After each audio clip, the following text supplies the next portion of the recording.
তারপরে আমরা নিয়ম কানুন শৃঙ্খলা মেনে চলবো। এটা কোনো বক্তৃতা দেওয়ার জায়গা না, বক্তৃতা দেবো না, সাংবাদিকরা আছে, আমরা পরে প্রতিক্রিয়া দিতে পারবো।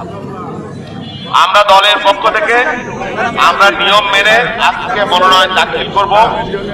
আমাদের সিনিয়র নেতৃত্বরা এখানে আসবার জন্য কাউকে আমন্ত্রণ জানাই নাই, এখানে কোনো বক্তৃতাও দিচ্ছি না আমরা। আমার বক্তব্য, যারা আমাদের এই যে স্বপন ভাই যে নাম বললো, এর বাইরে একজনও এক পা আগাবেন না, একজনও। যদি দল করেন, দল মানেন, একজন, তাহলে আমি যাবো না পিছনে।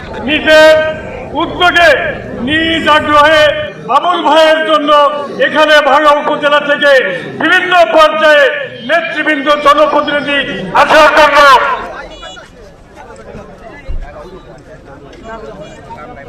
আপনি কেটে উঠবে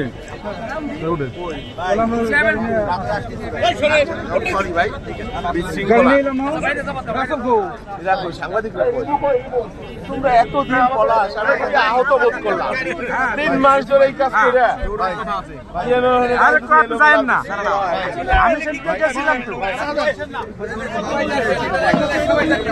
আমি